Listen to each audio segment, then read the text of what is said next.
안녕하세요. 반갑습니다. 인문학의 신, 너무 똑똑해서 세상 살기 피곤한 사람, 시대를 잘못 태어난 단독자입니다. 자, 여러분들 제 유튜브가 드디어 구독자분이 1000명이 넘었습니다. 그래서 정말 기분이 좋고, 그리고 되게 뜻깊은 것 같습니다. 왜냐면은 제가 여러분들도 아시다시피 그 구독을 해달라고 요청을 거의 안 했었어요. 그동안 이 채널을 운영하면서. 그런데 이제 1000명 가까이 돼 가니까 한 990명 정도 넘으니까는 좀 요청을 하고 싶어지더라고요. 저도 사람인지라 1000명이 빨리 됐으면 좋겠다라는 생각이 목표가 가까워지니까 그런 생각이 들어서 한 몇 분 정도 요청을 드렸는데 또 흔쾌히 눌러주셔가지고 이렇게 1000명이 또 된 것 같기도 합니다. 그리고 구독을 눌러달라고 말씀을 드린다고 해서 뭐 평소에 관심이 있거나 이런 채널이 아닌 이상 뭐 어차피 시청도 잘 안 하실 거고 뭐 예의상 눌러주긴 했는데 뭐 얼마 지나지 않아서 뭐 구독 취소하실 거고 이런 걸 다 알고 있었기 때문에 사실 또 말씀을 안 드렸던 거거든요. 그리고 구독 눌러달라고 말씀 안 드려도 어차피 내가 다루고 있는 컨텐츠는 정말 나름의 색깔도 있고 현대 사회에서 되게 흔하지 않은 되게 귀한 컨텐츠다라고 생각을 많이 했기 때문에 어차피 결국에는 나는 달성할 거다라는 또 어떻게 보면 오만이죠. 어떻게 보면 오만이고 자신감인데 그런 생각이 좀 있기도 했었습니다. 아, 그리고 오늘 제가 이렇게 영상을 찍는데 조금 말이 좀 부자연스럽죠. 제가 목에 염증이 났습니다. 그래서 평소처럼 말을 빠르고 능수능란하게 하지 못하는 부분이 있어서 일단 그 부분 좀 양해의 말씀을 좀 드리겠습니다. 그리고 다시 한번 말씀드리지만 단독자 채널 운영하는 데 있어서 쉽지 않은데 정말로 말 그대로 여러 난관도 있고 어려운데 이렇게 또 1000명 넘길 수 있어서 정말 행복하고 다 구독자분들 덕분이기 때문에 제가 또 다시 한번 감사하다라는 말씀을 드리겠습니다. 정말로 감사드립니다. 어, 날씨가 뭐 엄청 춥거나 그런 건 아닌데 일교차가 되게 심하죠. 그래서 목에 염증이 났는지 아니면은 우리 인간들이 이제 겉보기로는 쉽게 알아챌 수 없는 어떤 바이러스 보균자분들이 이제 버스를 저와 이제 같이 이제 동승을 해가지고 탔기 때문에 거기서 이제 제가 기관지를 통해서 병균이 옮은 건지 모르겠지만 정말 이게 목에 염증이 나니까 좀 많이 힘드네요. 그래서 평소보다 말을 느리게 해서 저도 좀 답답한데 아무튼 그래서 오늘은 이렇게 또 1000명을 찍었기 때문에 구독자분들이 이제 물어보시는 것들 그리고 제 주변 분들께서 궁금해하셨던 부분들에 대해서 간단하게 좀 대답을 드리면서 영상을 마무리하려고 합니다. 근데 짧은 영상은 아닐 거예요. 왜냐하면 밀려있는 좀 질문들이 있었기 때문에 그걸 총합해가지고 이렇게 100일 기념, 100일이란다. 1000명 기념으로 해가지고 이렇게 다루겠다라고 생각을 했던 거기 때문에 그렇게 짧은 영상은 아닐 겁니다. 그러니까 시간이 별로 없으신 분들은 끝까지 보지 마시고 또 시간 여유가 있으신 분들이나 아니면 시간이 여유가 있을 때 끝까지 시청을 하시면 좋을 것 같습니다. 이제 좀 질의응답식으로 이제 제가 좀 몇 개 말씀드리고 싶은 것들이라던가 그거에 대한 뭐 해답이라고 하긴 좀 거창하고요. 그냥 뭐 제 생각을 좀 말씀드리려고 합니다. 일단 첫 번째로 한 구독자분 또 이런 거에 대해서 물어보셨습니다. 사람이 왜 나이가 먹으면, 병이 자주 걸리고, 왜 이렇게 몸이 힘들어지고 에너지가 없는 걸까요? 라는 질문을 하셨어요. 근데 그 질문에 대해서는 저는 명확하게, 대답을 해드릴 수 있습니다. 뭐 여러분들이 지금 어느 정도 뭐 답변에 대해서 예상을 하시고 계시는 분들도 있겠지만, 그게 뭐 저는 단순하게 뭐 자연의 섭리다 이렇게 말씀을 드리는 걸로 끝내진 않을 거예요. 자연의 섭리는 맞습니다. 맞는데 왜 그러냐면은 어 일단 인간도 동물이고 그죠? 생명이에요. 생명체 그죠? 생명체는 결과적으로 봤을 때 여러분들도 다 이미 다 똑똑하신 분들이라서 아시겠지만 가장 궁극적인 목적은 종을 남기는 거죠. 종을 남겨서 자신의 유전자를 다음 세대까지 이어가려는 어떤 그런 메커니즘을 신체적으로, 생물학적으로 가지고 있어요. 그렇기 때문에 그 노화가 시작되면서 에너지가 저하된다거나 온갖 합병증이라던가 이런 거에 시달리는 이유는 빨리 기존 세대의 어떤 그런 역할이라던가 이 목적을 다 끝낸 그런 이런 일종의 존재자들이 소멸되는 것이 다음 세대의 어떤 그런 에너지를 보충하고 자신의 유전자를 새로운 방식으로 갈아낄 수 있는 일종의 그런 메커니즘에 의해서 전향된다라고 보시면 되는 거예요. 그래서 그게 어느 생명체건 어느 종이건 뭐 종속과문 강문계 따졌을 때 어디 생명체 뭐 어느 부분에 속해 있는 존재건 간에 다 똑같아요, 생명은.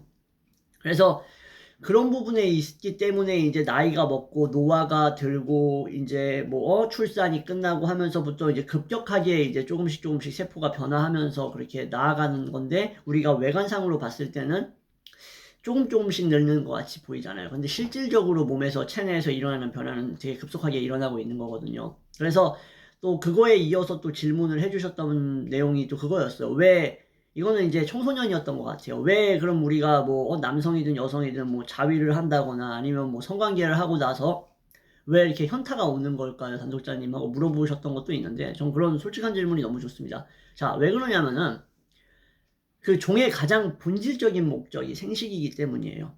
한번 한번 생각을 해봅시다, 우리가. 자, 결국 이 새를 알을 낳던 아니면 뭐 포유류처럼 뭐 새끼를 낳던 간에 그 생명을 출산하고 그를 양육하는 과정에서 사실상 그 이전 세대는 끝이 난 거예요. 근데 결과적으로 인간의 뭐 수명이 늘어나고 어쩐다 하면서 뭐 120세까지 사는 시대가 올 거다라고 하잖아요. 근데 생물학적으로 결과적으로 딱 봤을 때는 출산, 그러니까 생식 이후의 출산 시기부터 사실상 이제 그 세대의 역할은 종료가 되었다고 보시면 돼요. 근데 다른 점, 인간이 다른 생명과 다른 점은 그 출산과 동시에 아니면 임신과 동시에 이전 세대의 본래의 역할과 본질이 끝났으면은 이제 곤충이라던가 다른 생명체 같은 경우, 특히 사마귀 같은 애들은 생식 끝난 다음에 이제 암컷이 수컷을 잡아먹죠. 그러면서 출산을 위한 임신에 어떤 쓸 수 있는 자양분을 수컷의 신체, 체내를 통해서 자신의 체내로 받아들이면서 이제 암컷이 이제 에너지 신진대사를 만들어내잖아요.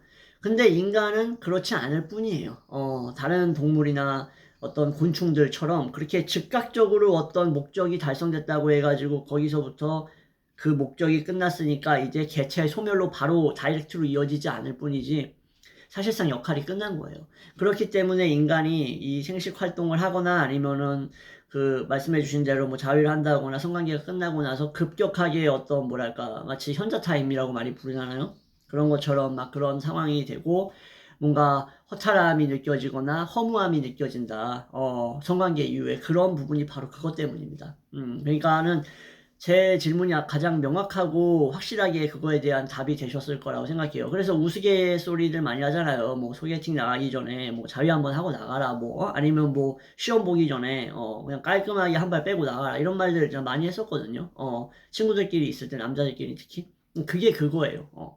실질적으로 딱 그렇게 딱 했을 때 이제 그 의욕과 어떤 욕망에 찬 어떤 모티베이션이나 동기 같은 것들이 이제 유발될 확률이 되게 적어져요.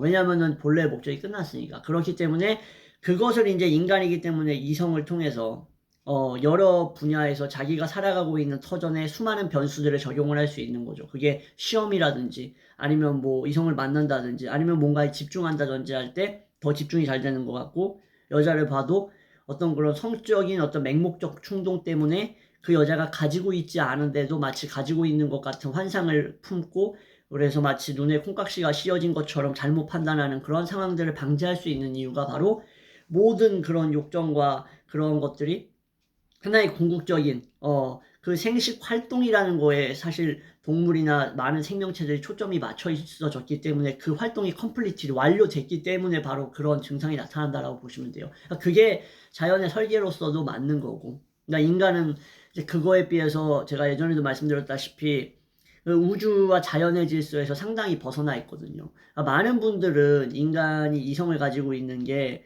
자연의 질서에 합치한다라고 생각을 하고, 스토아 학파 철학자들도 많이 이성이 자연의 일부분이라고 생각하고 선물이라고 생각을 했었어요. 물론 틀린 말은 아닙니다. 근데 저는 아무래도 뭐 라칸이나 프로이트라던가 아니면 스피노자 이런 어떤 감정이라던가 이성보다는 어떤 본능이라던가 쇼펜하우어나 뭐 이런 쪽에 많이 뭐랄까 포커싱을 더 많이 맞추고 있고, 사실상 그 철학자들이 진짜 진실을 말하고 있는 게 아닐까라는 의견을 갖고 있는 한 명의 학자로서 봤을 때는 저는 그런 생각, 그러니까 이성이 자연의 선물이기는 하지만 저는 선물이 아니라 일종의 하나의 뭐 저주가 아닐까라는 생각을 하고 있는 입장인 거예요. 이거는 뭐 옵티미스틱한 어떤 그런 견해도 아니고 패시미스틱한 어떤 그런 견해도 아니에요, 사실상. 뭐 이렇게 양가로 이렇게 나눠가지고 볼 수 있는 건 아니지만 왜 그렇게 생각하는지는 이제 제가 이제 쇼펜하우어의 영상을 올리신 걸 보시면서 많이 느꼈을 거예요. 한 번 더 다시 한번 반복해서 또 새로 구독자 되신 분들을 위해서 또 말씀드리자면은 그 무한한 우주의 질서와 항상성은 인간의 이성의 작용이 없어도 원래대로 원상태로 돌아가요. 밀물과 썰물이라든지 뭐 조석간만의 차라든가 아니면은 뭐 여러 가지 뭐 팬 현상이라든가 아니면 뭐 열대에 있어서 나타나는 뭐 어떤 기후라던가 이런 것들이 있죠. 뭐 기상학자가 아니기 때문에 자세히 말씀을 못 드리겠지만 어쨌든 뭐 그런 우주 삼라만상의 작용들이 그 자체로서 뭐 생성되고 소멸되는 것 같지만 우리 루크레티우스가 그 사물의 본성에 관하여라는 자신의 저서에서도 밝혔다시피 어떤 그 데모크리스토스적인 어떤 그런 원자론이 있죠. 그런 어떤 유물론적 시각에서 봤을 때 확실히 자연 철학에 있어서도 저는 그러한 입장에 되게 동의하는 입장이거든요. 그래서 소멸되는 것도 없고 사실상 생성되는 것도 없고 순환 과정만 있을 뿐이며 그 과정에서 어떤 것도 건드려지지 않기 때문에 어떤 것도 어긋날 게 없다라는 입장이에요. 그래서 인간 이성을 하나의 저주로 생각하고 그 올바르게 선로를 달리고 있는 기차의 탈선이라고 생각하는 것도 바로 그런 부분이기 때문이거든요. 왜냐면 너무 그 의지의 객관화의 단계라고 쇼펜하우어는 얘기를 하는데 그 의지의 객관화가 너무 강해요. 그 주관적으로 의지가 의지 자체로 순수하게 본연적으로 드러나는 생명체가 바로 식물이라던가 이런 것들이 이제 바로 본연적으로 제가 드러난다고 말씀드렸었죠. 그거는 이제 조회수도 많이 나왔고 많은 분들이 관심을 가지고 보셨으니까 기억을 하실 거예요. 근데 동물이 되고 동물에서 뭐예요? 인간이 되고 인간 지성으로 가면 갈수록 종의 원리, 종의 모습보다도 뭐가 더 많이 드러나요? 개체의 고유성과 특별성이 더 많이 드러나잖아요. 근데 이게 뭐 인간의 어떤 다채로운 현상이라던가 아니면은 재능의 차원에서 봤을 때는 목이 아파가지고 죄송합니다. 그런 재능의 차원에서 봤을 때는 뭐 다양한 세계를 만들어내는 어떤 그런 풍부한 원천으로서 작용하는 데는 뭐 유리할 수는 있어요. 근데 그게 사실상 일종의 하나의 비극이에요. 그게 비극입니다. 그 개체성이 너무 강하고 그 이성을 통해서 스스로가 뭐 자율적으로 판단할 수 있다라고 생각하는 착각들 있죠. 그리고 자크라칸이 그런 얘기를 했었죠. 주체라는 것은 애초에 존재하지가 않고 주체는 어디서 만들어지는 거예요? 상징계에서 비로소 만들어진다라고 얘기했었죠. 그죠? 상징계는 언어의 세계이고, 그죠?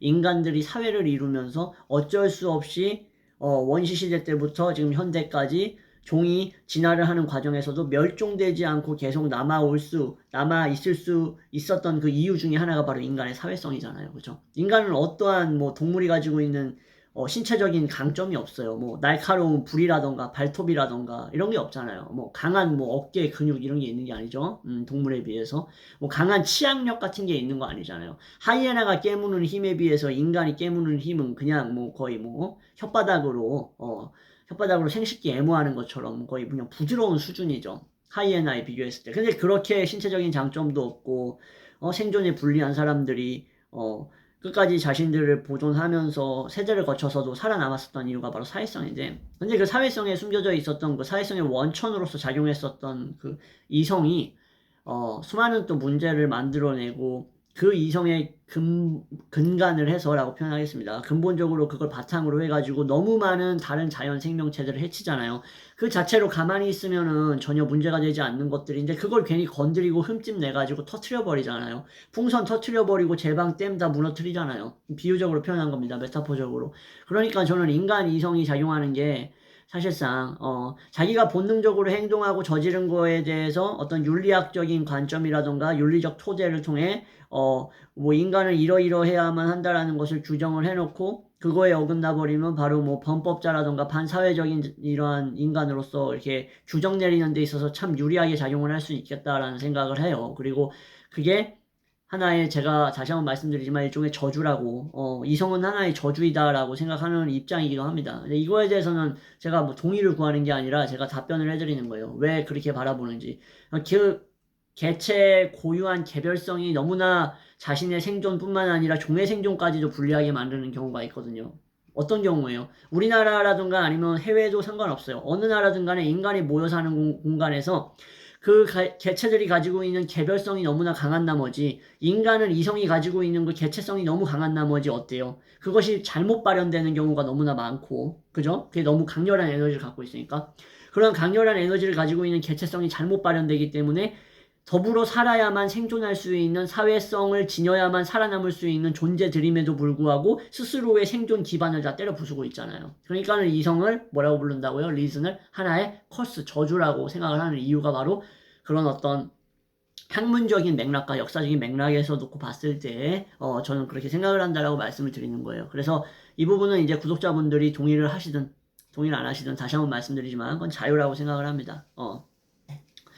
그리고 또 질문을 또 해주셨던 게 있어요. 선독자님, 인문학의 신이라고 말씀을 하시는데, 왜 스스로를 인문학의 신이라고 생각을 하세요? 라고, 이거는 이렇게 말씀하셨는데, 저는 이게 공격이라고 생각하지 않았어요. 근데 이거는 정말 제가 명쾌하게 대답을 해드려야지 저에 대한 또 새로운 오해 같은 게 나타나지 않을까라는 생각으로 말씀을 드릴게요. 저는 스스로를 인문학의 신이라고 생각하는 이유가 몇 가지가 있습니다. 그 첫 번째는 먼저 이거 말씀드리기 전에 여러분들한테 저의 대답이 좀 영감이 됐으면 좋겠어요. 물론 어느 누구든지 간에 각자의 삶이 가장 힘들고 어렵죠. 근데 그것을 끝까지 버텨내고 견뎌내고 참아내는 데 있어서 저의 오늘 이 말이 좀 도움이 됐으면 좋겠습니다. 자, 또 구독자 1000명 기념 영상이니까 또 구독자분이 그런 심오한 질문을 해주셔서 너무 감사하기도 한데 딱 아다리가 들어맞은 것 같아요. 자, 저를 신이라고 생각하는 이유는 일단 차이점이 있다라는 겁니다. 어떤 차이점이 있냐면, 여러분들이 이제 제 유튜브를 보시면서 느끼셨겠지만, 그냥 일반 20대에서 40대 사이에 남성들 한번 보세요. 여러분들 또래 주변의 남성들 중에서.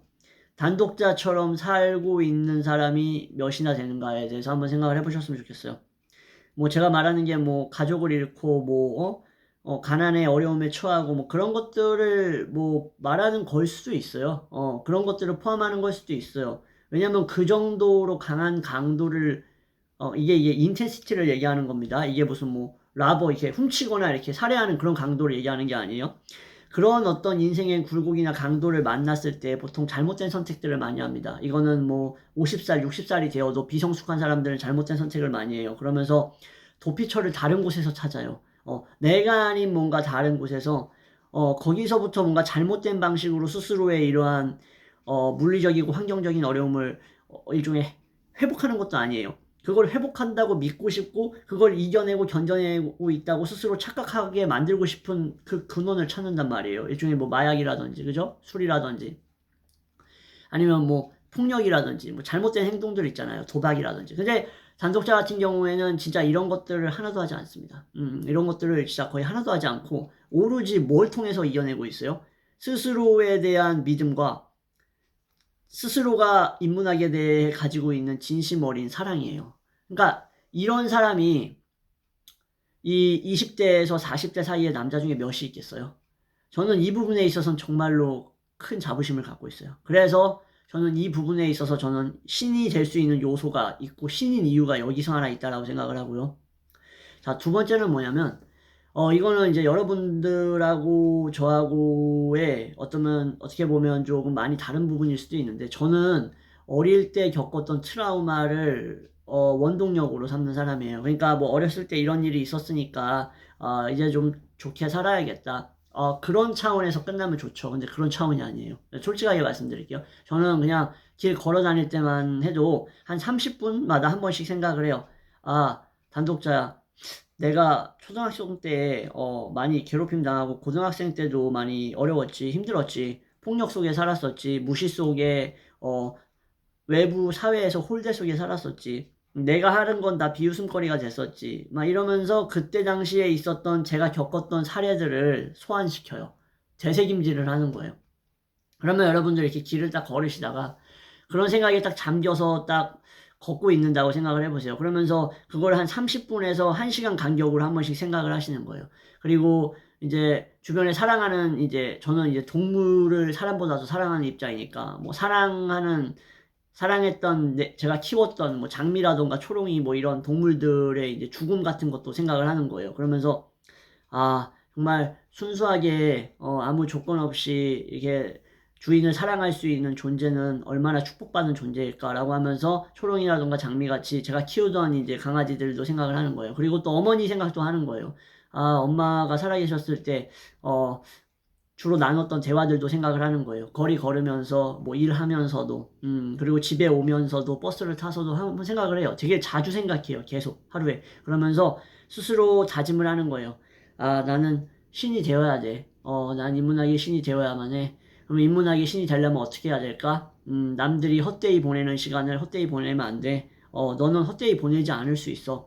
단독자야, 넌 할 수 있어. 지금 저 사람들은 그냥 의미 없이 시간을 태워버리고 있어.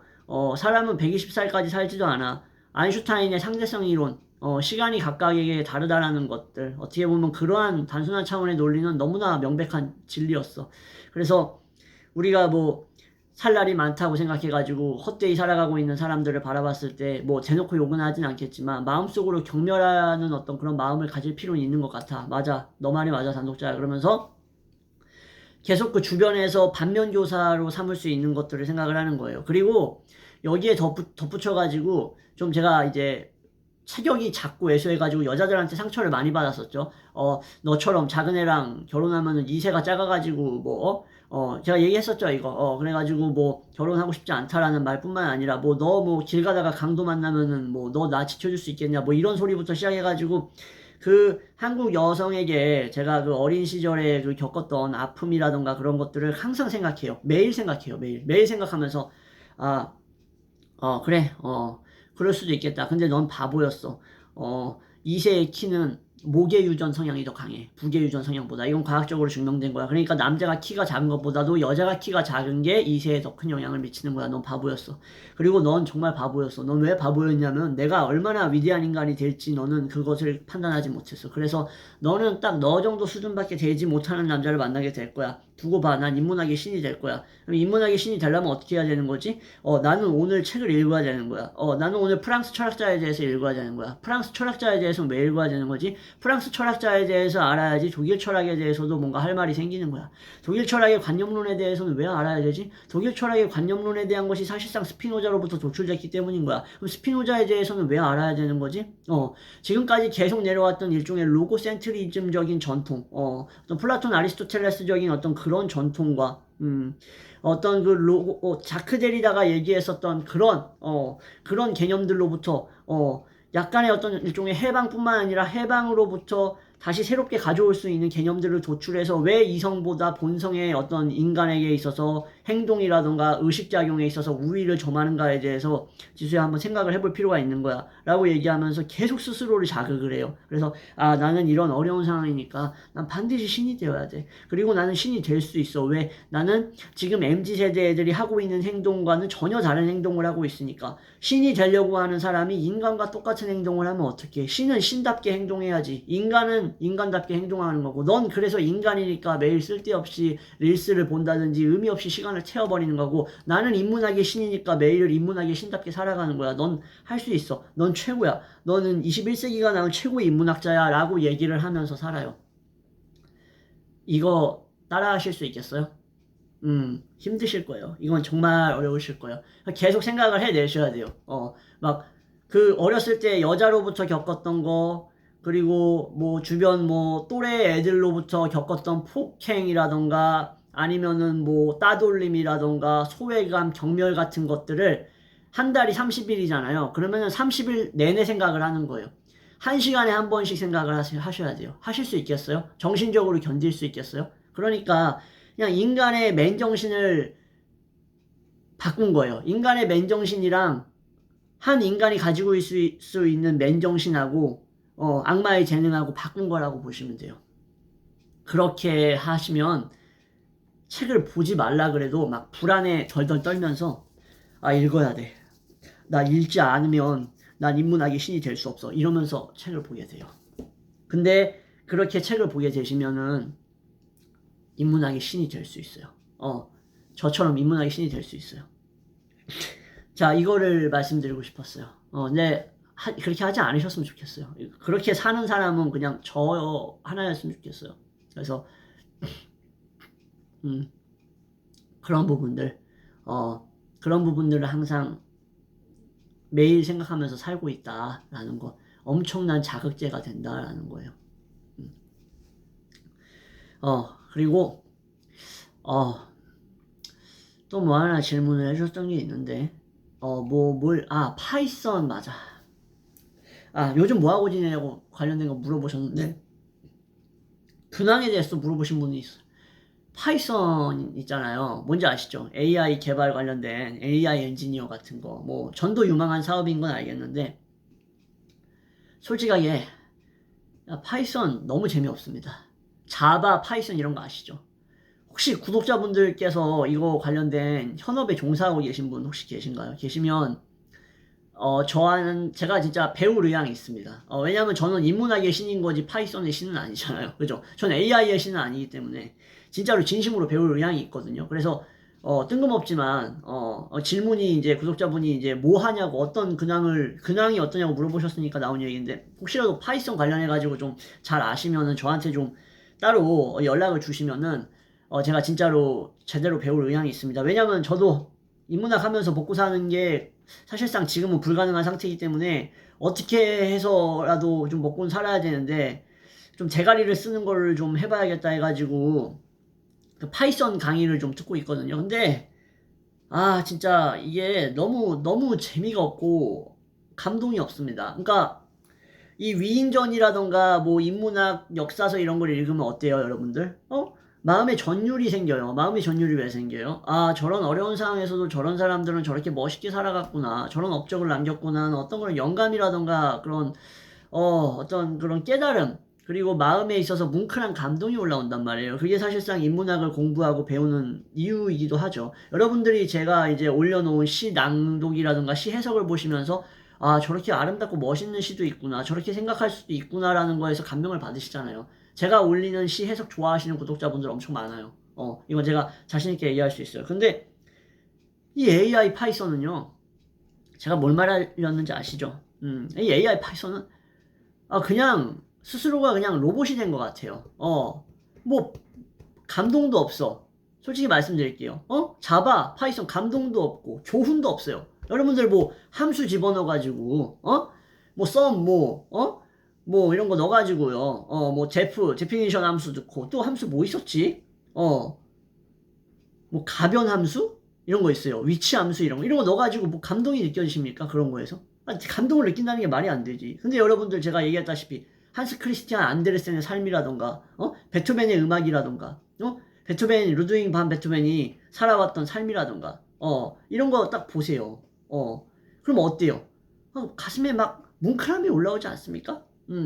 뭐 진짜 우스갯소리로 요즘 정치판에서 자꾸 백이종군 얘기하면서 이순신 장군님 들먹이면서 이순신 장군 충무공 선생님 얼굴에 아주 설사를 끼얹는 짓을 자꾸 하는데 백이종군 언급 많이 하잖아요, 솔직히. 그 이순신 장군님의 위인전기만 봐도 어때요? 되게 감동이 있잖아요. 그렇지 않습니까? 그죠? 그리고 또 얼마 전에는 또 참 웃기더라. 뭐 얘기했더라? 읍참마속 얘기하더라고요. 읍참마속. 제갈량, 복룡 얘기하는 거야. 기가 막혀가지고. 제갈량이 마속을 뵐 때 그 심정이랑 지랑 무슨 상관이 있어요? 그죠? 그런 막 인용하지 말라고 사자성어. 제가 욕 한마디 하지만 하겠습니다. 목이 아프니까, 목도 아프고 정치권도 마음에 안 드니까 욕 한마디 할 텐데, 씨발 새끼가, 지가 마속 대가리 벤 거랑 그 제갈량의 가슴 아픈 마음, 양아들 대가리 벤 거 같은 그런 가슴 아픈 마음이랑 지 인생이랑 무슨 상관이 있길래 자꾸 백이종군 얘기하고 읍참마속 같은 얘기를 왜 해? 뭐 얼마나 인문학적 지식이 뛰어나다고 자꾸 그렇게 뭐 배운 것 마냥 뭐 아는 것 마냥 이렇게 자꾸 고사성어 사자성어 들먹이고 있어. 나랑 지식 대결하면은 걔 조처발려가지고 저기 하수구 시궁창에서 그냥 처박혀가지고 마치 그 런던 탑에 처박힌 그냥 정치범 마냥 굶어 뒤질 놈들이 왜 이렇게 정치판에서 자꾸 그렇게 막 백이종군 뭐 읍참마속 이런 얘기를 왜 자꾸 하냐고. 존나 역겹게. 영웅들이랑 연관되어 있는 사자성어잖아요. 영웅들이랑 연관되어 있는 사자성어가 아니면 상관없어요. 뭐 양두구육이라든지 이런 거면 상관없어. 근데 적어도 계명구도 이런 거는 얘기하지 말라고. 뭐 맹상군 관련된 이런 거 얘기하지 마. 이 인물하고 관련된 거 역겨우니까요. 근데 그런 얘기들을 하면서 얘기하는 게 너무 역겨운데, 근데 갑자기 이 얘기가 왜 나왔어? 갑자기 얘 왜 나왔지? 죄송합니다. 이 얘기가 왜 나왔죠? 인문학에는 감동이 있고 어떤 그런 게 있다고. 근데 파이썬은요, 진짜 너무 힘들어요. 저 배우는 게. 아무런 마음의 울림이 없어. 그러니까요, 구독자분들께서도 이 AI 개발이라든가 엔지니어 관련해서 좀 현업에 종사하시거나, 다시 한번 말씀드리지만, 저도 벌어먹고 살려고 한번 해보려는데, 이거 좀 잘 아시는 분들 진짜 진지하게 말씀드리는데, 저한테 연락 좀 주세요. 연락 주시면 진짜 좀 배우겠습니다. 진심으로. 그리고 저한테 또 배움을 주신 만큼 제가 또 개인적으로 또 배움을 드릴게요. 제가 알고 있는 지식들이라든가 이런 것들. 이러면 서로 좋잖아요. 서로 윈윈. 저는 그 감동도 재미도 없고, 아무 의미도 없는 것 같은 그 슬픈, 먹고 살기 위해서 억지로 하려고 발버둥 치고 있는 그거에 대해서 알 수 있고, 또 구독자분께서는, 그동안 좋아했던, 정말로 마음 깊숙이, 따르고 좋아했던 그런 어떤 작품이라던가 그런 뭐 이런 인문학적인 지식에 대해서 단독자라는 확실한 소스, 확실한 근원, 확실한 미천으로부터 얻어낼 수 있고 얼마나 좋습니까? 서로 승리하고 승리하는 거 아니겠습니까? 그러니까 파이썬 관련해서 아시는 분들 꼭 말씀 주세요. 자, 어쨌든 그런 상황이다라고 말씀을 드리고 싶어요. 그래서 새벽에는 편의점 알바, 그리고 9 to 6는 파이썬 배우고 있습니다. 제가 정말 쉽지 않습니다. 진짜. 머릿속에는 계속 소설이나 시가 떠오르고 어떤 사상이 떠오르고 그래요. 근데 그 와중에 자꾸 함수식 집어넣고 있습니다. 그래서 아무튼 배워야 되니까 하고 있습니다. 네, 이렇게 근황을 말씀드렸고, 그리고 마지막으로 영상 마무리하기 전에 이게 제가 요즘 읽고 있는 책인데, 장준에 제가 말씀드렸었죠. 프랑스의 이제 희곡 작가이자 작가, 동성애자였고 범법자였고, 그죠? 샤르트르나 장콕토 사면 없었으면 종신형 받고 감옥에서 아사했을 거라고 제가 말씀드렸었는데, 그 장준애가 문단 작가로서 데뷔했던 책이 바로 모리스 필로르주라는 사형수에 대해서 이제 헌정하는 시를 썼던, 사형을 언도받은 자였어요. 그거를 다루고 있고, 그 장준애가 썼던 시들을 다루고 있습니다. 그래서 제가 요즘 이거 읽는데, 여러분들한테 이걸 말씀을 왜 드리냐면요, 이거 말씀드리고 끝낼 건데, 동성애적인 표현들이 많이 나와요. 자, 그러면 단독자가 게이냐? 아닙니다. 저 여성의 생식기 되게 좋아합니다. 저 여성의 생식기하고 여성의 가슴 되게 좋아하는 사람이에요. 정상적인 이성애자입니다. 근데 여기에 장준애는 동성애자니까 금발 미소년에 대해서 금발 미소년이랑 뭐 후장 섹스한 거, 구강사정한 거, 이런 것들 오럴 얘기 다 나와요. 근데 이거를 왜 보냐면은 우리가 의지와 표상으로서의 세계에서 예술작품을 관조할 때 뭐라고 말씀드렸죠? 의지나 의욕이 사라진 순수 직관으로 파악할 수 있다라고 얘기했었죠. 근데 그거에 대해서 훈련이 돼 있고 그게 능수능란하게 돼 있는 사람이 범부가 아닌, 일반인이 아닌 천재라고 말씀드렸었죠. 스스로 테스트해 보려고 보는 거예요. 보면서 그 막 게이들이 막 3대1로 성관계하는 막 그런 장면들이 떠오르긴 해요. 떠오르는데 거북함을 느끼진 않아요. 왜 거북함을 느끼지 않을까요?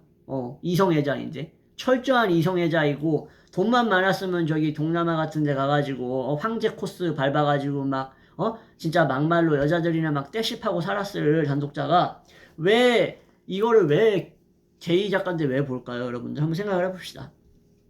자, 이 작품에서 준애가 얘기하고 있는 그 사회적으로 인정받을 수 없는 그 음지와 어두운 곳에 있는 사람들이 만들어내는 그러한 삶의 양식이라던가 방식이 있죠. 그것들을 준애가 가지고 있는 본인의 문체로서 묘사하는데 그 문체를 보고 그 사람들의 삶에 대한 비유를 보는 거예요.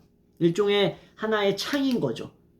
그 소외된 세계를 바라보는 창인 거예요. 마치 도스토옙스키가 가난한 자와 기독교인이지만 신에게 버림받은 것 같은 삶을 살지만 결과적으로는 신에게 다가가 있음을 보여주는 작품들을 쓰면서 우리의 공감을 얻었듯이 똑같아요. 준애는 자신이 살아왔던 어떤 그런 가마원이라는 열악한 환경이라던가 막혀있는 왜곡된 공간, 그리고 사회적인 부조리한 인식 속에서 그 상상의 나래와 몽상 속에서 살아갈 수밖에 없는 인간들이 사랑과 애정을 갈구하는 그 간절한 몸부림을 어떻게 표현하고 있는가를 보니까 이 동성애 하는 행위 같은 것들을 묘사하고 뭐 입에 뭐 정액을 남자가 남자 입에 정액을 뭐 쌌니 어쨌니 얘기가 나와도 아무런 거북함이 없게 보는 거예요.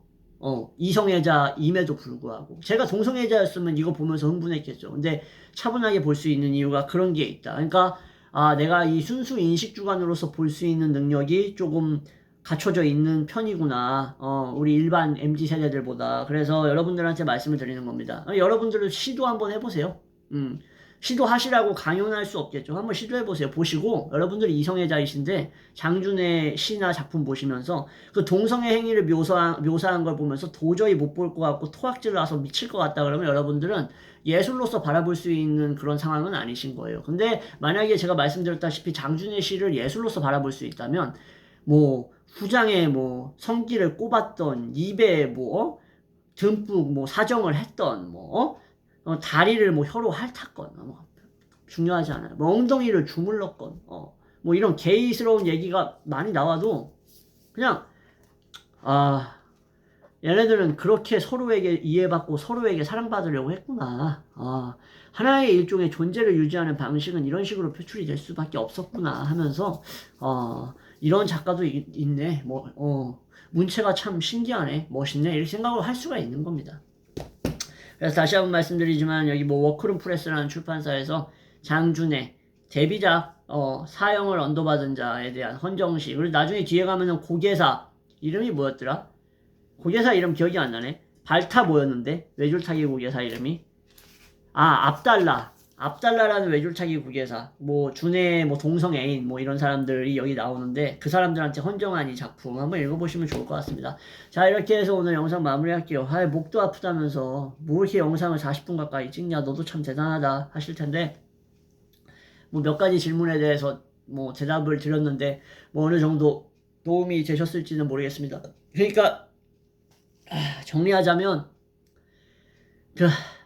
늙으면서 발생하는 온갖 합병증이라던가 그 막 잔병치레에 대해서 너무 괴롭고 힘들지만 이해는 해야 됩니다.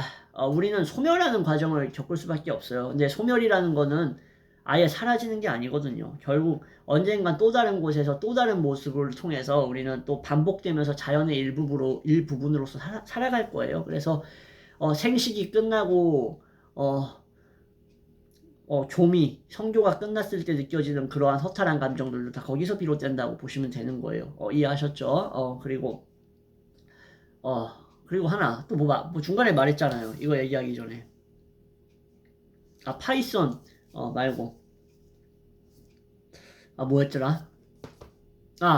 인문학의 신이라고 왜 그렇게 말을 하시냐고. 뭘 믿고 말하시냐고. 약간 이런 뉘앙스였던 것 같긴 해요. 악의는 없었던 것 같은데, 그죠? 말씀드렸죠? 여러분들 하루에 그러니까 한 30분에 한 번씩 1시간에 한 번씩 트라우마를 떠올린다고 생각을 해보면은 인간이 뭐 한 18시간 눈 뜨고 있다고 치면은 몇 번 떠올리는 거예요 트라우마를. 트라우마에 대해서 잠깐만 계산이 안 되네. 한 36번 많으면 한 50번 정도 생각하는 것 같아요 하루에. 여자에게 받은 상처, 한국 여자한테 받은 상처죠. 한국 여자한테 받은 상처, 그리고 또래 어린 시절에 남자애들 친구들한테 받았던 상처, 인간으로부터 받았던 상처, 그리고 어머니가 떠나면서 얻었던 그 생의 본질과 어떤 그 속성에 대한 그 외로움에 대한 또 깊은 고찰, 그리고 제가 인문학을 21세기에 이 2025년 한국 사회에서 외롭게 쓸쓸히 혼자서 버텨나가고 있는 것에 대한 어떤 그런 고통 이런 것들을 다 한번 떠올려 보세요. 매일 떠올려 보세요. 그러면 독서를 안 할 수가 없고 인문학의 신이 안 될 수가 없어요. 대신에 여러분들의 정상적인 삶은 포기해야 돼요. 맞바꾸셔야 돼요. 자, 어쨌든 이렇게 해서 영상 마무리하도록 하겠습니다. 인문학의 신 단독자 사랑해 주셔서 다시 한번 진심으로 감사드립니다. 저를 대신할 수 있는 사람은 없습니다. 앞으로도 좋은 영상 많이 올리겠습니다. 감사합니다.